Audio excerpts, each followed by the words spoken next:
नेस्कोच्या बाबतीत जी तुम्ही आता मला माहिती दिली त्याची मी एकतर पूर्ण माहिती घेणार आणि अशा पद्धतीने ओव्हर ड्रग्स होऊन त्या मुलांना हानी झाली असेल किंवा आयोजकांकडनं ही खूप मोठी मिस्टेक झालेली दिसते, असं असेल तर आयोजकांना ताब्यात घेऊन त्यांच्यावर कारवाई झाली पाहिजे.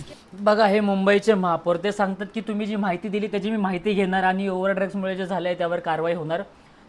सर्वात बेसिक सिंपल आणि एक साधी गोष्ट, विदाऊट परमिशन हे जे ॲक्च्युली ड्रग्स आहे ना ते पूर्ण इलिगल आहे. म्हणजे विदाऊट परमिशन म्हणजे मला सांगतो की महापौर, आमदार, आयुक्त ह्याच्यात सगळे जर हे मिळालेले नसतील तर तुम्ही सांगा की एवढ्या मोठ्या प्रमाणात ड्रग्स सप्लाय होणं पॉसिबल आहे का? आज जर ड्रग्स कोणाला पाहिजे तर एका कॉलेजचा साधा मुलाला जरी ड्रग्स पाहिजे तर ते इझिली अवेलेबल आहे.